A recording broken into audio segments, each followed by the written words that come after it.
Quick shout out to our sponsor, Dealfront. Struggling to reach decision makers? Dealfront has you covered. It's your all-in-one platform to target ideal leads and close deals. Dealfront stands out with live European data in multiple languages, giving you insights and access others can't match. Finding the right decision makers is now just a few clicks away.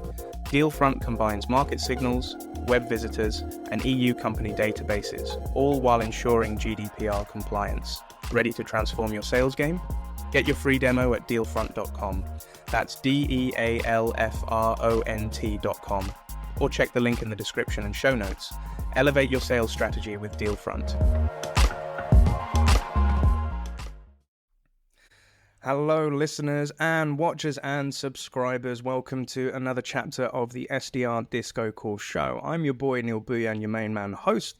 And this show is all about the world of tech sales and sales development. You may be asking yourself, if this is your first time joining, what is tech sales and what is sales development?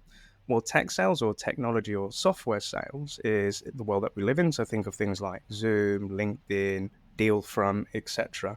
And typically these are sold on a subscription. And when it comes to the sales cycle, at the beginning of a sales cycle, we have what we call sales development. So these are the people that are either bringing in the inbound leads of people that are interested in your software, or perhaps they're reaching outbound and trying to get people interested in them. And the reason for the show is to give you an insight as to the wonderful people that work in this industry and role across the globe. And my job is to find them and then pick their brains to help you out and get insights into that world. If you're watching this on our YouTube channel, make sure that you like, comment, and subscribe down below. And if you're listening to this in your local podcast platform, make sure that you subscribe and give us a rating.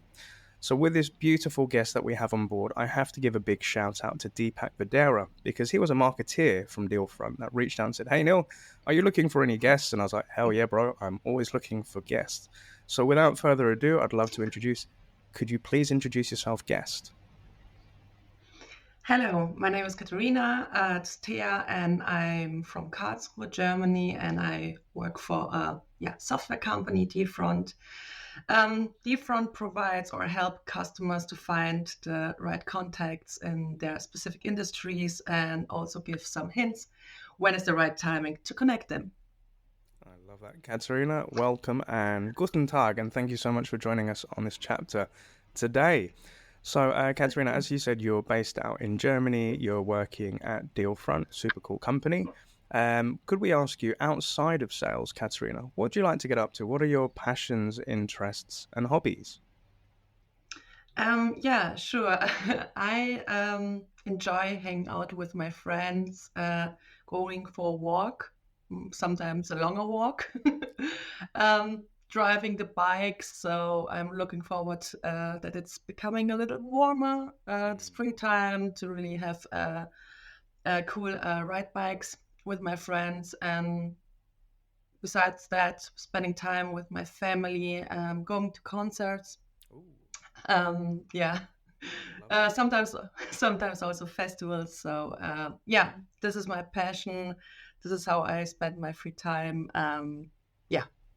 I love that. Thank you. We've learned something new. And I'm curious to know, in terms of music, what type of music does Katerina like? What do you rate to? I don't know if you would expect it, but I really like to listen to German hip hop or hip hop in general. Yeah. I think it's always a little bit surprising. But besides that, I started to like electronic music a lot. Last year, I visited or traveled to Ibiza. So, enjoying this kind then of music. But I love to listen to hip hop, classic music, Tchaikovsky, and besides that, electronic music. Cool. Okay, we've got the same taste in music, which is really good. I love hip hop. I love electronic. And I've got my friends over there in Ibiza. Okay, so I've learned something new. So thank you very much for sharing that, Katerina. So for our audience out there, typically what we do for our YouTube version is we're going to be visiting Katerina's LinkedIn profile. And with all of our guests, what we like to do is put their LinkedIn profile in the show notes, so that if any of our listeners or watchers want to connect with Katerina to, pick her brain on any of the topics that we discuss today, feel free to reach out and connect. And I've seen quite a few cool posts from Katerina as well, so definitely highly recommend giving her a follow. So, Katerina, if we look way back when, we can see that, you've been a work student, you've had a part-time role, you've worked at a really super cool company I'm familiar with, Randstad. You've been a BDE at EchoBot. And, for the last year and a half, you've been working at Dealfront. And also, I'm really happy to say that you got your promotion to account executive. So, congratulations on that one. But, Thank you. You're more than welcome. And the question that we love to ask, the guests is, could you walk us from the beginning of, how did you get into sales? How did you get into the role? And obviously, we're going to be diving in to find out what happened. So, Katerina, give us your story. Tell us, how did you get into sales?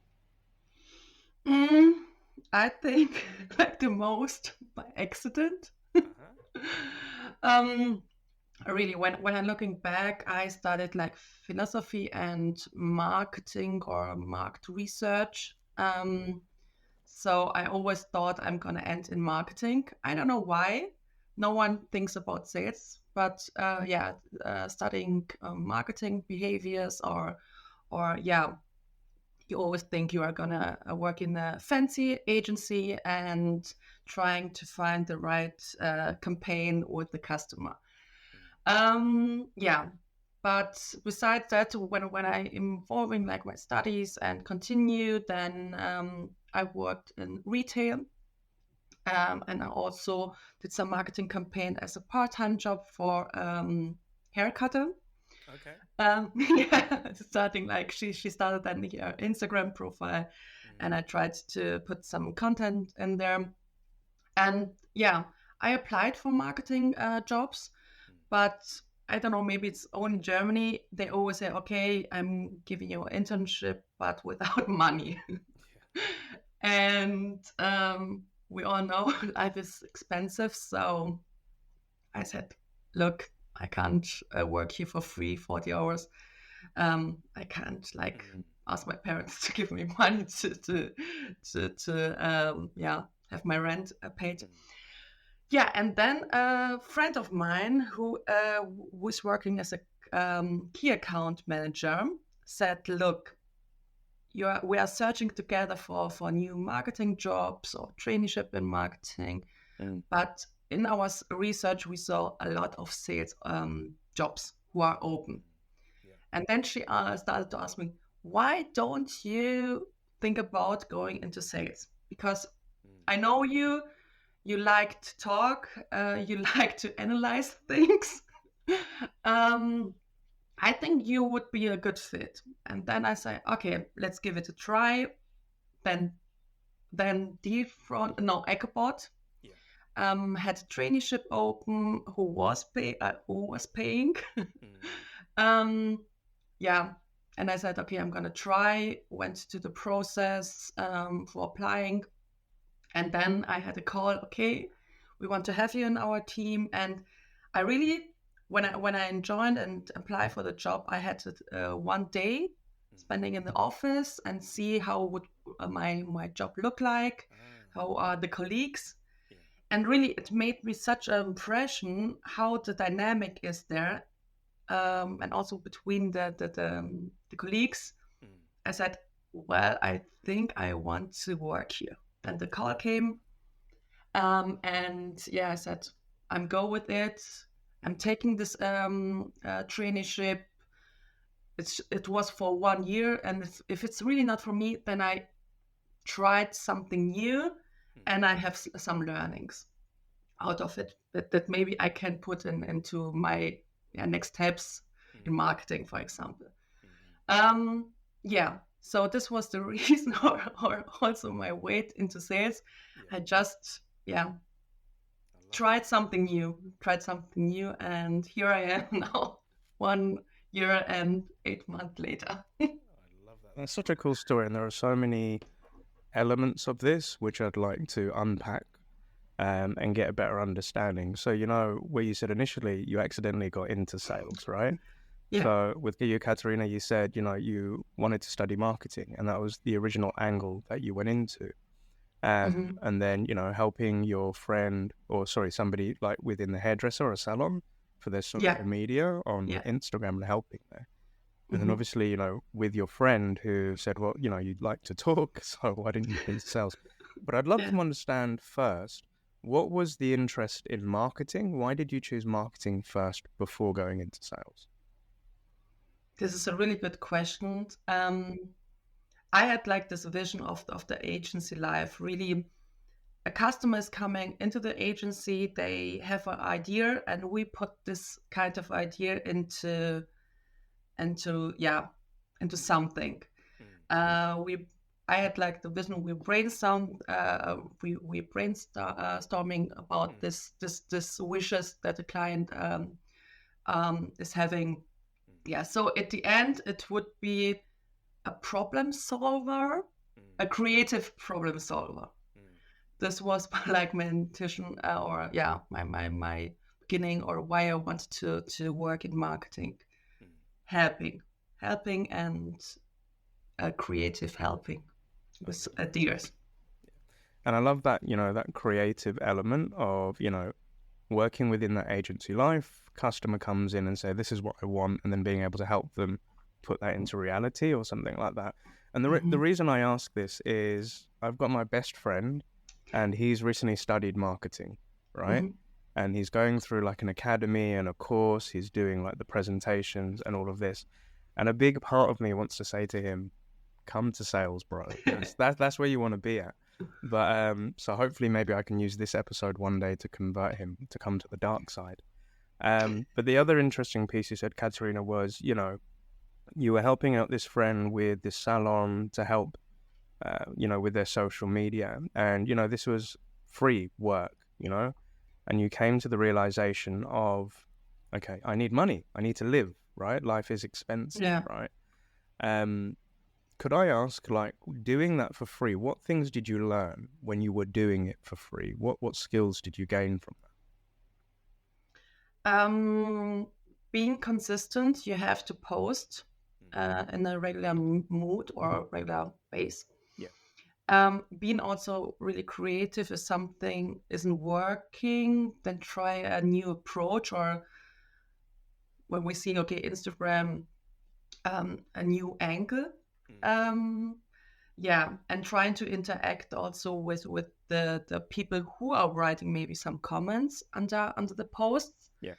And really trying, focus, continue value, bringing into for her content on Instagram for her, what she's offering.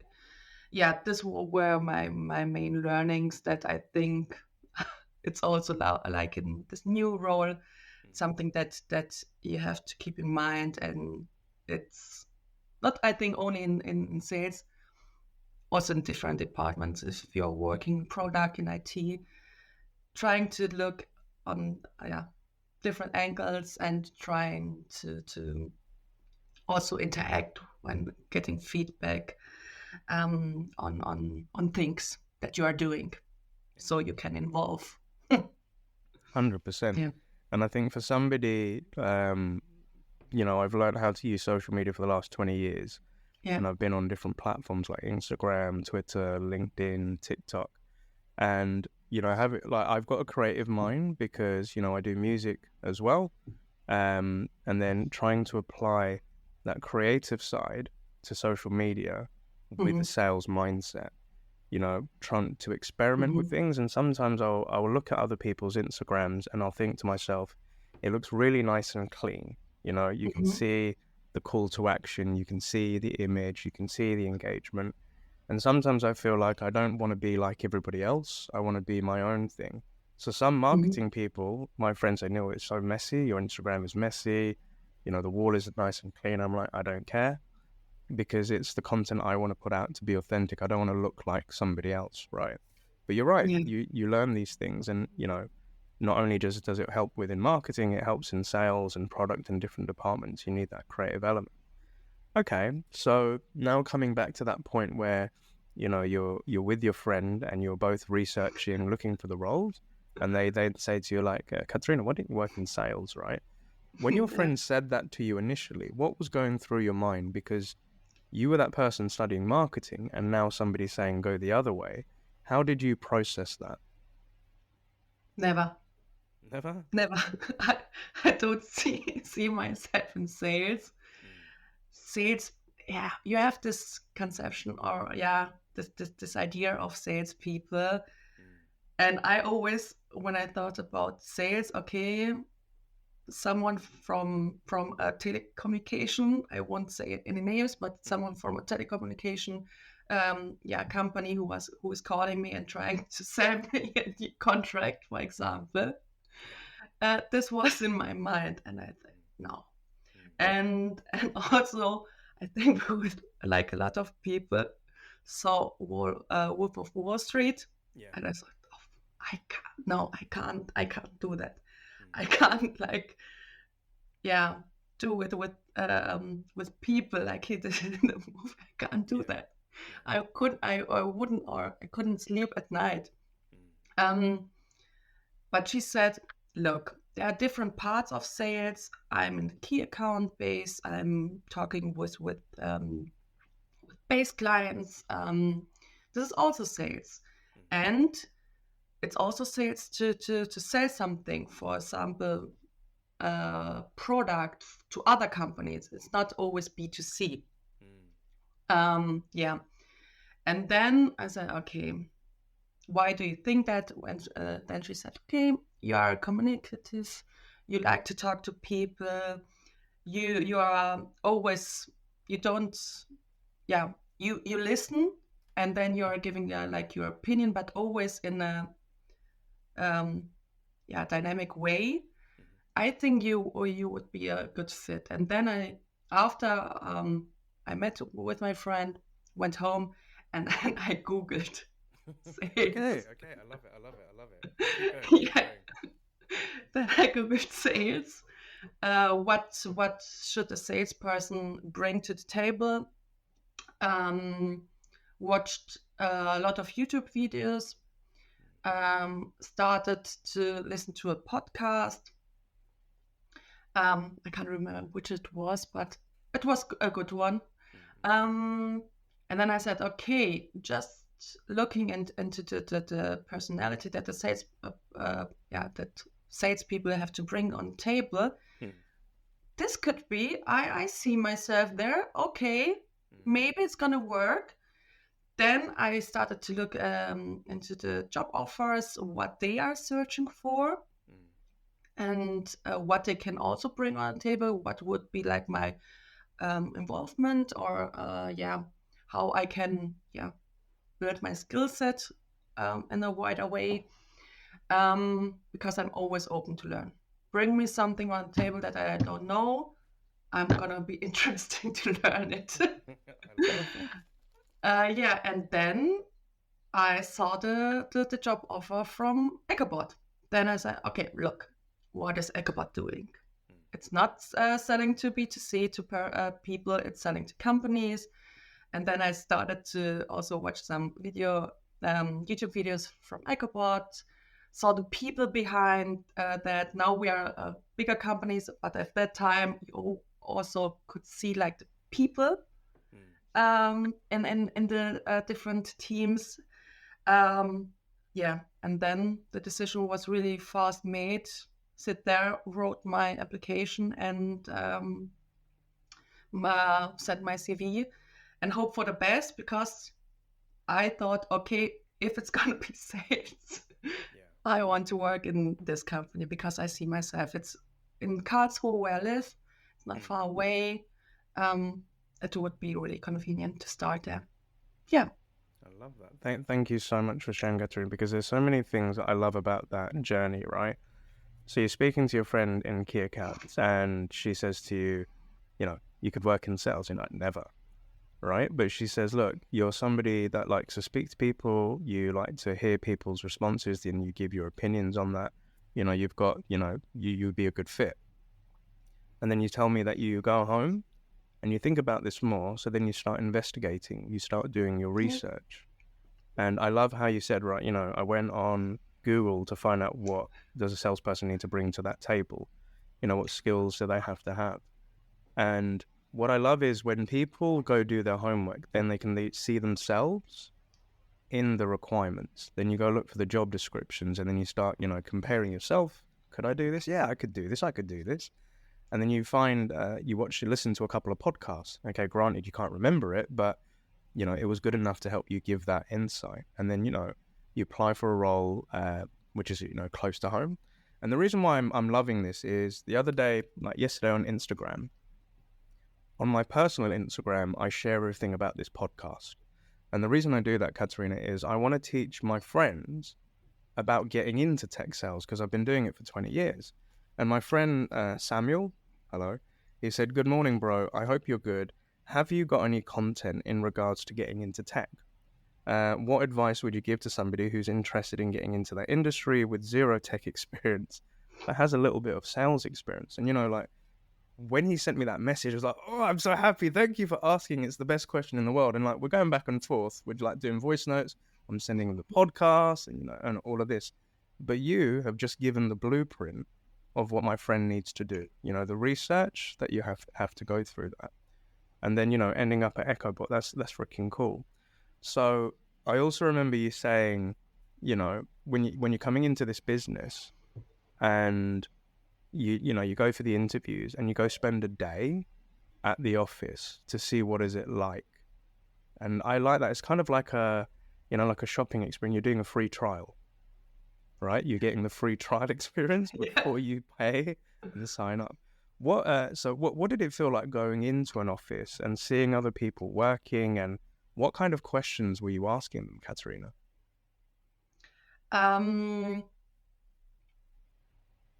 The main questions: why do you work here? What is your drive to work here? Since when you are working here? And how your day would look like or looks like. This would be like my main questions. And what keeps you here? Why are you still working here? This would be like my main questions. And also trying to talk to different people, not only the people who are doing the job that I would apply for, but also talking with the manager, how the onboarding would look like.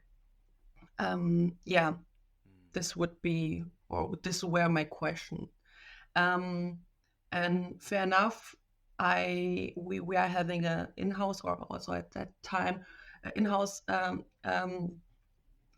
person who is training new employees at that time, enablement. And I spent a day with her. After that, I spent the break with the colleagues where I really could ask any question that I wanted to. And after that, I also got to know my boss.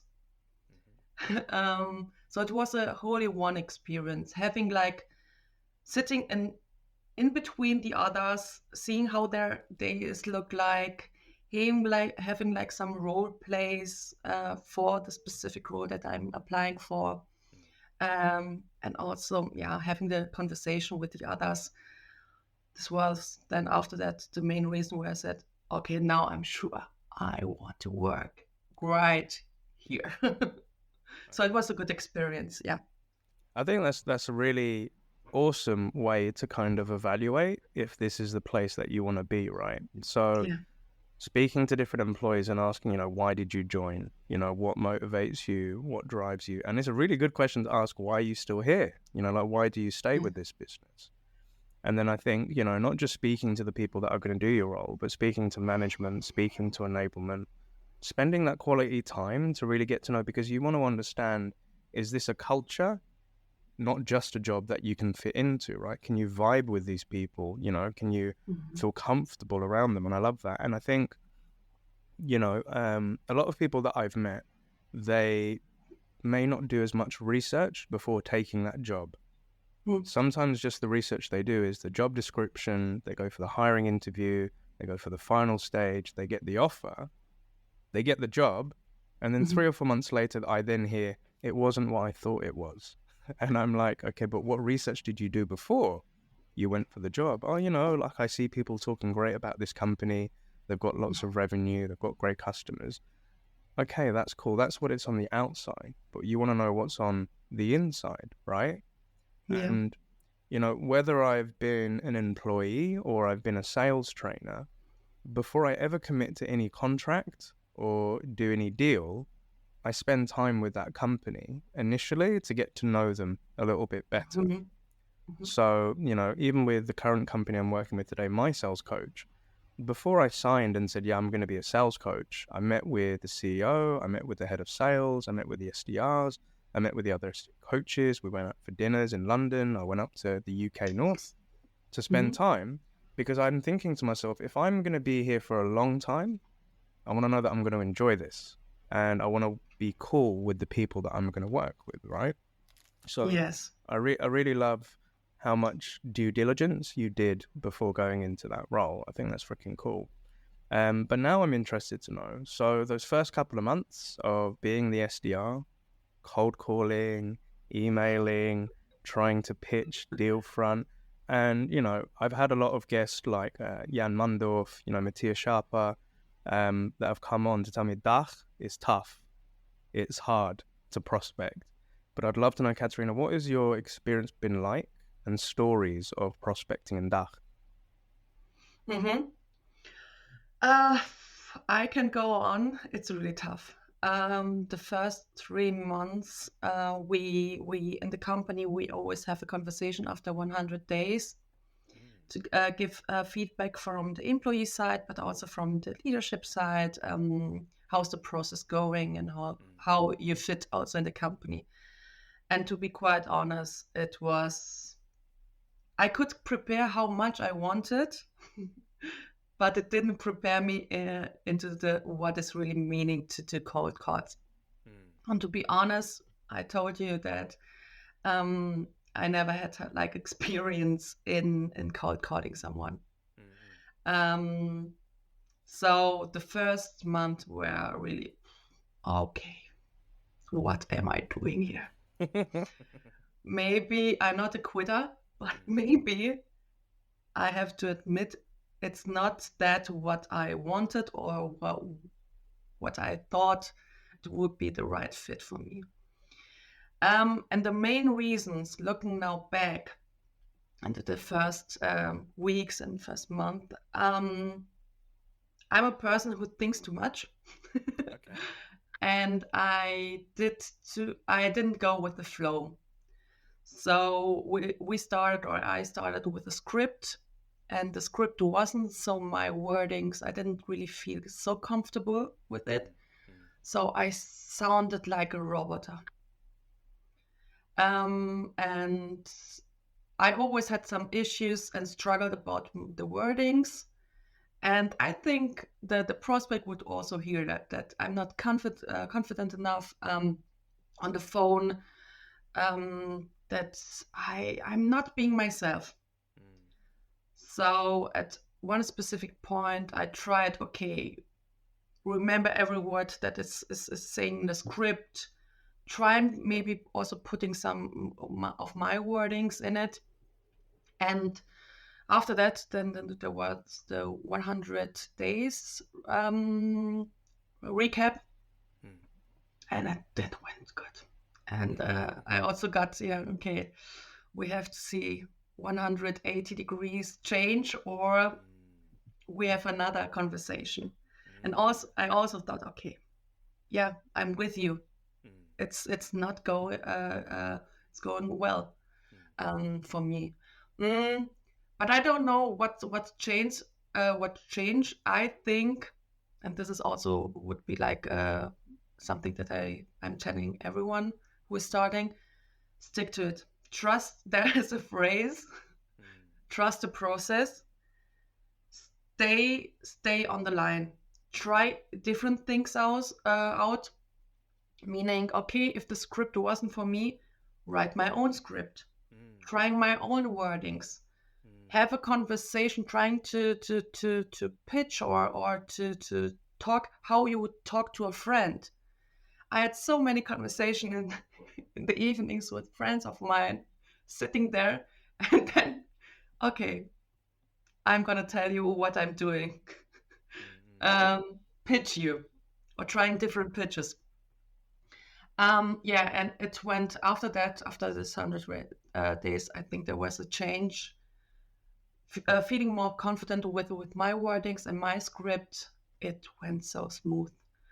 I started to laugh on the phone. I started to make jokes on the phone. And this was something that everyone also around me noticed. Okay, you are having fun. You're in the zone. Yeah, I'm now in the zone. Yeah. And it's not forced. It's just even if it was a no, okay, it's a no. A no maybe for the moment. But I'm still having a conversation. I had the chance to learn something new about a different industry. Yeah, I had a proper conversation, even if it was a no, but I had a proper conversation. And trying to take this kind of successes. Oh, he didn't hang up. He let me pitch him, or she let me pitch her. This were the little successes that brought me then to the bigger one, booking meetings. And not meetings just okay. I've booked meetings for the A's. It was fun meetings, people who I really grabbed their attention and they wanted to see. They didn't just take the meeting because, oh, poor girl, let's give her the meeting. She's trying to call me so much. Yeah, there were cool meetings. So after the 100 days, there was like something's changed. Yeah, like really a flip. Something changed, and it was a brighter time for me. The brighter side of life started, of the sales life started. Yeah, but really, if I can give advice, trust the process, stick to the points that already work well. And if you are convinced that this is usually it would be a good fit, you are doing something that makes or brings you joy, talking with people, go continue, just do it, don't think too much. And if something isn't working out for you, then try a different approach. It could be, for some people, it's going to be LinkedIn. I'm not good at cold calling. Then it's going to be LinkedIn. Or I'm really good at writing emails. Find your way, find your voice, and enjoy the ride. Because the ride is going to get pace. And it's fun. I love that. Yeah. And there are so many things within that whole, like, that journey, Katerina, and thank you so much for sharing that. That's really beautiful, because the one thing that stands out to me initially is, that 100-day review. So, the review is with yourself, with leadership, with performance, feeling how you're feeling about doing this job for the first time. Because, this is something I've said to a lot of sales leaders, it typically takes you 3 months to get into this thing. And a lot of leaders sometimes only give a 1-month probation. I'm like, that's not enough. Because month one, you're learning everything for the first time. Month 2, you try to apply those learnings and you make so many mistakes. Month 3, things start to click. Or sometimes you get to the realization, this isn't for me. So it typically takes a quarter for somebody coming into sales for the first time to get it or want to get out, right? And I think where they're saying, okay, with these cold calls, the performance, it's not there, Katerina, we need to do something, or otherwise we're going to have another discussion. And, as a former manager, that's kind of like how I used to start my onboarding. This is a performance, KPI-driven role. If at any point the numbers are not there, then it could result in a termination. Hopefully it doesn't, but I need to just let you know, this is how we measure, right? Yeah. But, the other thing that really made me smile is, if the script's not working, write my own script. Because you said you were feeling really robotic and, it just wasn't feeling natural. It's not the Katerina that you know. And here's a funny story, right? Literally happened yesterday. I was coaching an SDR, and at the beginning of the call, this person's telling me that he's struggling with his cold calls. He's only 1 month in, right? He's struggling with his cold calls, so we do a role play. And as we're on the screen, I can see his eyes moving left and right because he's reading from a script, the one that he had written, right? And we get to the end of the role play, and I'm just like, this doesn't feel like you, and you feel really rigid, you know? But the thing is, I know with this person is outside of sales, they like to do boxing. They like to do sparring. So I said to this guy, okay, we're going to do this again, but this time I want you to turn your head and not look at the screen, because I didn't want him looking at the script. And I said to him, when you're not looking at the screen, I want you to close your eyes and I just want you to listen to my voice. And I want you to just talk to me, focus on the conversation. Okay. So we went for the role play and it was better than the first time. And I said to him, how did you feel that time round? And he said, it felt more natural. And I said, okay, now we're going to do something really crazy. I said to him, I want you to stand up. I want you to look at the screen. And I want you to hold a boxing pose. And every time you ask me a question, when you finish your question, I want you to punch like you're in boxing. And when I stood up with him, I said, when I respond, I will say what a prospect will say, and then I'll punch back. And I said, I want us to be sparring as if we're in the ring on a cold call. And every time you do, and then when, I hit him with the objection, he would have to block and then turn around like that. And we went back and forth, back and forth. And at the end of it, I said, look, dude, I've never done this with anybody before. But I just said to him, how does that feel? And he said, you know what, that was fun. And he said, that was tiring. But I get the point of, because now I'm thinking about my punches that I'm throwing when I'm talking to that prospect on the call. And sometimes I feel we have to put people in the environments that they love and try to relate it to the thing that we're trying to learn now. And that's how we do transferable skills. You know, that's the first time I've ever done a boxing role play.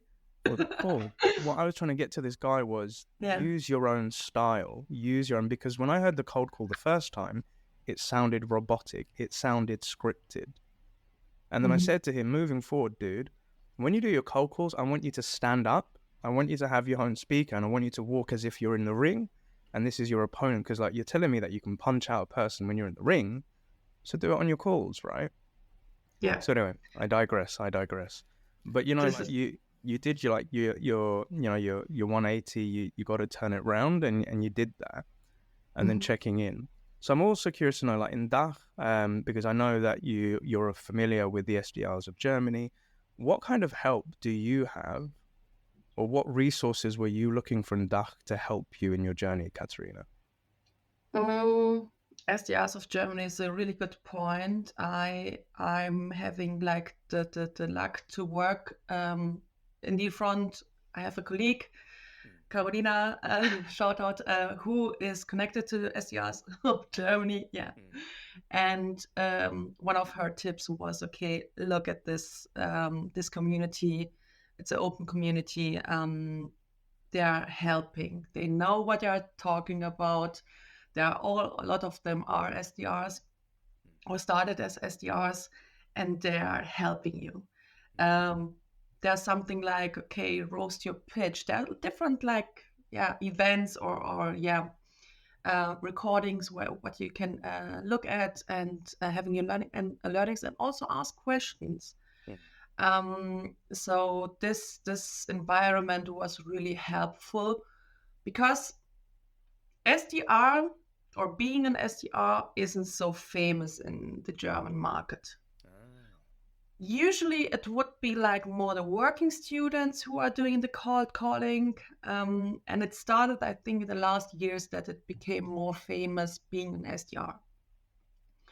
And having also someone in this position. And this position not only being entry level, but also can be like a career path, a really career path where you can see, okay, I like to do that. I'm becoming maybe a senior SDR, coaching newer one, becoming a team lead, and go up. So you don't have to have in mind, okay, being an SDR and then becoming E. There are also a different way staying or continue your journey being an SDR.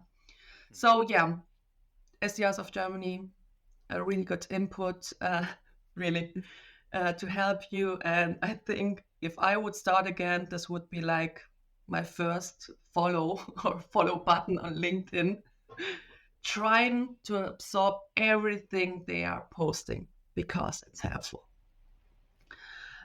Yeah, really. And otherwise,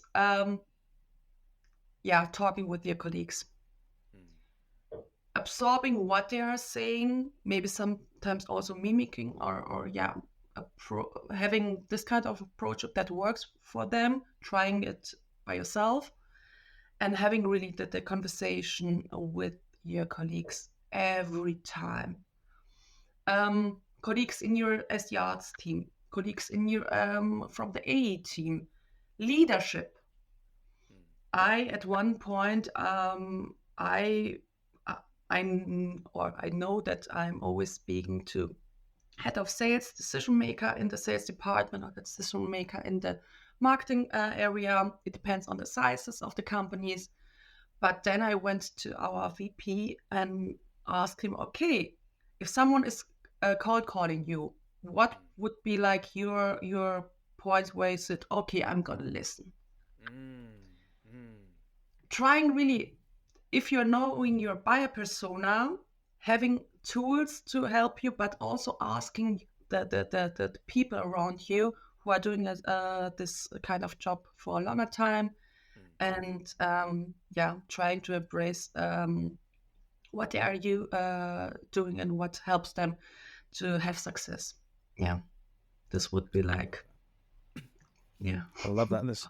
So a lot of resources within that. So obviously, counting on SDRs of Germany, really support them and salute them, what they're doing out there with Mattia, Jan, and the whole crew, and Helena as well. And shouts to Katerina as well. And I think, they really get it. And I 100% agree with you there. And that thing of, where you said, in Germany initially, like it wasn't so cool or famous to be an SDR. It was maybe the student people doing the cold calling. And now in the last year or so, it is cool to be an SDR. It's always been freaking cool to be an SDR, right? But what I also love is, like you said, speak to your colleagues, your other SDRs. Go speak to your marketing department. Go speak to your AE department as well. But you going up to your VP of sales of like, what would you like or how would you expect if you get a cold call? What things should I consider? And sometimes people forget the type of personas you're trying to reach out to from your company to another company. Those personas exist in your own company, right? So I've worked in different industries like cybersecurity. So when our SDRs were trying to reach out to CTOs, they're very hard people to get hold of because they're very secure. So I'm like, why don't we just go speak to our own CTO and ask him, how should we approach people like you, right? When I've worked in a company that have sold to HR and we're trying to sell to CHROs or VPs of talent or VPs of people, they're struggling. Oh, Neil, I can't get it in. They're not responding to my message. So I'm like, we've got Linda, who's our VP of people. Maybe we should go ask her. How would you like it if a salesperson reaches out to you? And we forget we have the enablement in our own company, right? So I think it's really cool how, you're able to approach those people to ask their feedback on how to approach. I think that's really cool. I know that we're coming up for time, but the one last thing that I wanted to ask, because I know it's still early days, but now you have moved to the promised land of an account executive, right? So congratulations on the promotion. And as you said, you're still going through your onboarding to becoming an AE. I'm just curious to know, what is it like to go through onboarding as an AE? What's that like? What things are you learning, or what does that onboarding path look like, Katerina? Sometimes it remembers or reminds me of my beginning at as a SDR. It's a different approach. In our company, it was okay booking the meeting, understanding the situation, maybe going into the main pain point, what is gonna be discussed with the AE. this at one time I was really good at it. I knew my job. I knew what I have to do, what informations I have to give to my account executive. And now being this kind of person, we also change a little bit of our sales doing. Because sales is always changing. You can't stick to current process. You always have to involve and go with the dynamic around you. So it's a new way of selling, and having like, okay, I really have to have every information that I can show, not the product, that I can show the value that I can bring. So it's a little bit difficult sometimes because, oh fuck, I missed the question. I needed really this kind of question to bring really value on the table. This would be like a wow effect for the customer, because it would like help him in so many ways. So really to understanding really fast the situation, and also the pain that is currently in that kind of company, and then switching into a proper demo, a personalized demo, and only showing not the product, showing the value, how the prospect can use our platform in his daily doing. He doesn't really have to change everything, because people don't want to change everything. Then they would like say, okay, if it's too complicated, maybe not. Now, how the solution that how different can like bring value in their daily doing, and make it just better, the life, the life just better. So, to answer your question, it would be like, okay, there are different kind of questions that I have to focus on. A different kind of value that I have to bring to the meeting, and also to understand or bring it right to the table. Okay, do we have enough to make a decision? Do you need something more? Because if a company is bigger, you have to bring more stakeholders to the table. But even if you are talking to a champion, after a meeting, does the champion have everything to bring it to the CEO, for example? So it's a different kind of question that stick to my mind, and I have to learn different phrases. The closing part, of course, this is so different, and also knowing the tool in and out, knowing really the product, and to skip between the discovery part and doing a demo, showing the prospect something that brings value at the end. That's a really great insight. And the reason why I say this, Katerina, this is so cool, and thank you so much for sharing, is, with a lot of us sometimes, and I see this on LinkedIn all the time, people that really want to get promoted as quick as possible. So maybe they do the SDR gig for 6 months, 9 months, they want the AE life. Some companies and some people go through that process, but, and I can't remember the exact stats, but a high percentage of people that get promoted too early are not successful in the AE role. So those people that have taken at least, 12 to 14 months in SDR life have a higher probability of being successful in the AE role. But as you've just alluded to, it's a different way of thinking compared to, booking the meeting just for the account executive. It's different types of questions. It's different types of processes. It's a different type of understanding of how does this impact the customer's world and their day-to-day working, their routines and how they're going to do it. And obviously closing the deal. So it's like a completely different world, and it is a different process just to book in a meeting and giving a demo. And admittedly, I really struggled in my AE life. It wasn't easy. And, even as a business owner where I have to close deals in my own company, it's not easy, bro. It's tough. I've understood that the things that I learned as an SDR is if you can really focus on having meaningful, great conversations, asking great questions, having a really good process, having a really good follow-up. If you can do these things in the beginning, then it will naturally turn into great closes because you're having a great process ahead. So, I wish you all the best of luck and happy selling, like for the coming months and weeks that whilst you're learning all of this, and this is really cool. So, it's been absolutely amazing, Katerina, to have you on the show today. And the question I'd love to ask you, if we're speaking to the Katerina of a few years ago, who was, doing free social media stuff, thinking about an internship, unpaid for a salon, and then, your key account manager friend said, hey, why don't you work in sales? What 3 bits of advice would you give to that young Katerina? Good question. I would say my first advice would be try new things, be open, go with the flow, and don't think too much. Just do it. Yeah. Awesome. Thank you so much, Katerina. And are there any shout outs or kudos that you would like to give on today's show? Yeah, sure. A shout out to my former SDR team. They know who they are, my work bestie, and also the leadership in my SDR position and now in my new AE position, doing the onboarding on this part. So shout out to the people around me because they're supportive, they help, and they make it so much easier. I love that. So shouts out to the crew and the team out there. And again, a big, massive thank you to Deepak for introducing us and bringing this about. And the thing that I really want to give a bit of love to Deepak is he's a marketeer that reached out to me to help me find guests. And he introduced me to yourself.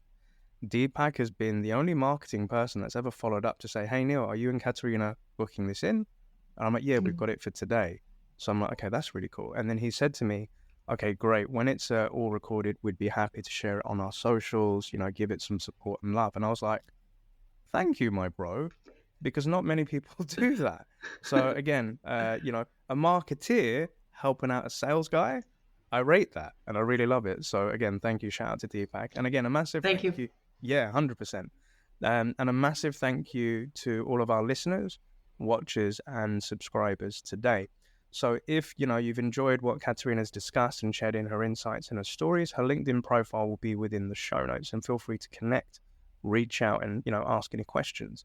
And equally on our YouTube channel, if anything is, piqued your interest or you agree, or perhaps you have a difference of opinion, please put it down in the comments and let us know what you think. And again, if you're listening to this on your local podcast platform, please make sure that you give us a rating and share this episode with anybody that you think could get value from Katerina's story. And on our YouTube channel, please help us out by giving us a like, comment, and subscribe down below. Katerina, I wish you all the best in your AE life, and I hope to bump into you again in the near future, but have an awesome weekend, and most importantly, happy selling. Thank you so much, Neil. Bye-bye. Thank you for listening to the SDR DiscoCall podcast today. We would like to get this message out to more and more sales development reps, so please like, comment, and share in your local podcast provider. If you don't want to miss a show, you can always send a blank email to SDR DiscoCall, one word, at bcast, which is bcast.email, and you'll be added to our mailing list. We're also on the lookout for new guests, so if you work in the world of sales development as an SDR, BDR, MDR, or ADR, and feel that you have an important message or story to share, feel free to email us at podcast@happyselling.io, and we'd love to have you on board.